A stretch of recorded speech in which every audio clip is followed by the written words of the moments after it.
So today we are going to be looking at one of the most important movements that have come out of the modern world, and that is the feminist movement.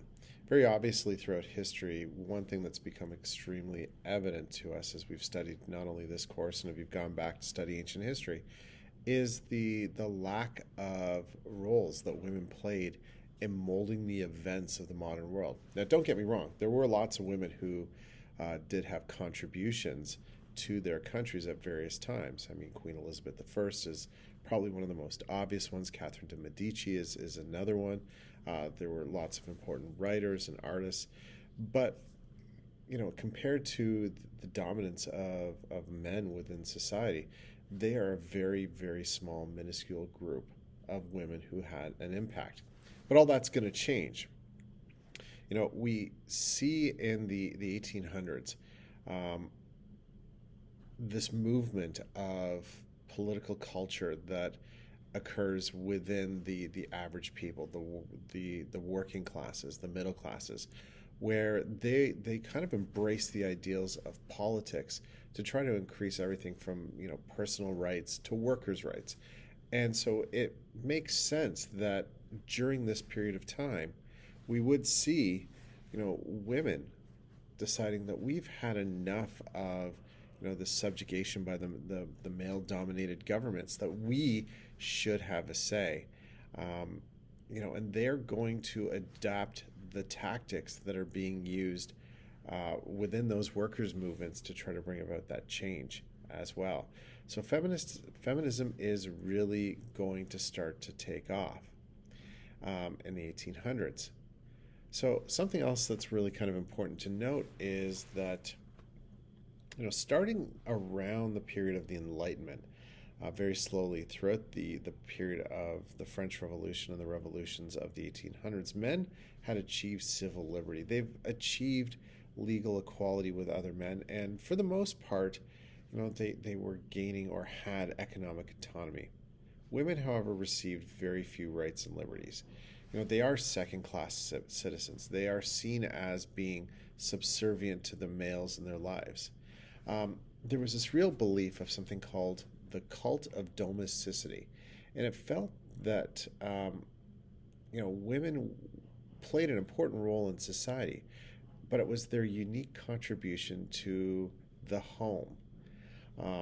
They really started to stress in the 1800s, these ideals of women.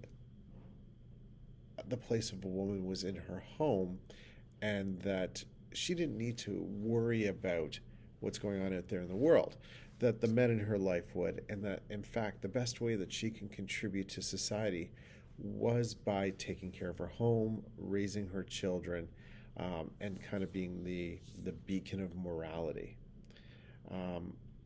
So, this cult of domesticity that came into place was really being pushed by those people, those men in government who were trying to ensure that women were kind of kept out of those public spaces and having a say in policy. That being said, women were still very active within society. If you look at the Industrial Revolution, those factories are only going to function, they're only going to work because women were within that workforce. Women were needed for a lot of the important jobs. They were in the textile industry, they were in the mining industry. They were working the long hours just like their male counterparts. The only difference is they're being paid 1/3 to 1/2 of that in which the jobs that men were doing.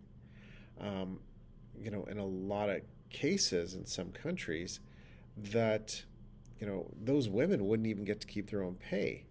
France, for example, married women had to turn their earnings over to their husbands because those earnings were considered the property of the husband.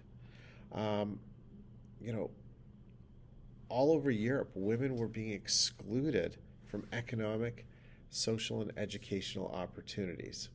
The old serfs of the feudal system, the working class of Europe, had been liberated.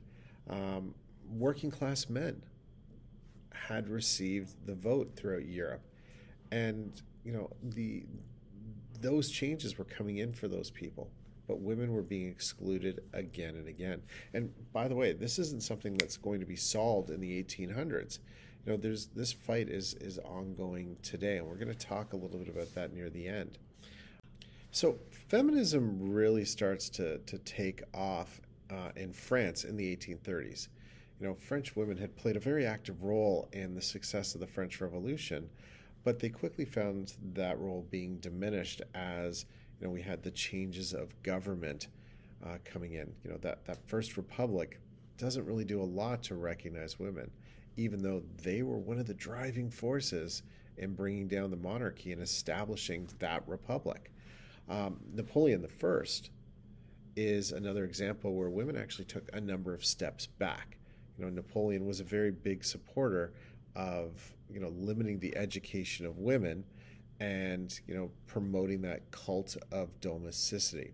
It's not going to be until the 1830s where we start to hear the term feminism come up, and it does appear, strangely enough, in France, again during this revolutionary period. And now these first feminists in France really started to promote the idea that we had to eliminate the social inequalities, push for a recognition that both sexes are equal without denying the differences. And in fact, we should be celebrating the differences because they are what makes our society even stronger.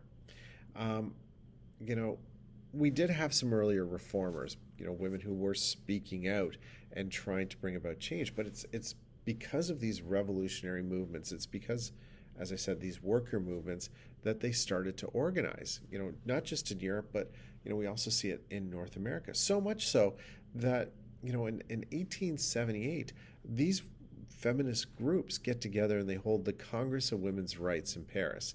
And this meeting is going to really initiate an era of international cooperation amongst the feminist groups. They're going to be able to exchange ideas. They're going to be able to propose ways to create new policies, and to really kind of ensure that they are moving forward with the goal of that level of equality. This sends a real message to governments that women would no longer be content to be domesticated. They want to be as active in the political sphere as men. And this is going to obviously lead to a number of conflicts. So throughout Europe, the feminist movements would take on different forms. The women in each one of the European countries obviously had goals that they were trying to promote that furthered their needs in their homes. We see a very different kind of feminist movement in Germany, for example, where women were very much so.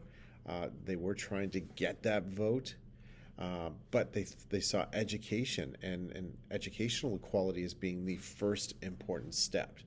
And France is really kind of a mess. We have lots of conflicting feminist groups. I mean, this shouldn't be surprising based on what we've seen with the French Revolution, where we had so many conflicting groups. And all of these groups were all trying to promote their own ideas. And I really recommend taking a look at both the German and French feminist movements kind of on the side, because you'll see just how vastly different they were than their counterparts in England. And that's where we're going to really kind of focus on for the rest of the lecture. It is really kind of looking at that feminist movement in England, because the movement that we see in England is very much so being mirrored with the same kind of ideas we're seeing in North American feminist movements at the time during this first wave of feminism. So, in Britain, it was really kind of interesting. Unlike France, British feminists kind of saw the first order of business was we need to work together for the common good. Now, they recognized that there were different groups within this feminist movement who wanted to achieve different things, but they really kind of said, let's kind of start off by getting this mass base of support. And if women's groups were to survive, they needed to have these political alliances with governmental parties. They needed to try to control newspapers and magazines. They need to keep the public aware of their cause. These are the same tactics being used by the trade unions at the time to increase greater rights and protections for their factory workers. Um, you know, these unions were having mass demonstrations, they were having rallies, and in some cases, they even turned to violence. So, this movement within England is going to, this feminist movement is going to basically see what the workers did, and they're going to adapt it. So in 1903, we have a group of upper middle class women forming something called the Women's Social and Political Union, the WSPU. This is created by a woman by the name of Emmeline Pankhurst and her daughters. And they're going to do every single thing that they can to keep the movement in the public eye. And for the next 7 years, they're going to attract large numbers of followers. They're going to gain the favor of politicians. They're going to, start off relatively peaceful, but they're going to move into, violence against public property, personal property of politicians. And they're really going to stress that by denying women's rights, it's an act of violence as well. And these tactics are going to definitely create lots of conversation. They're going to create lots of controversy. But unfortunately, kind of a spoiler alert, they're not really going to get women the vote, before World War I.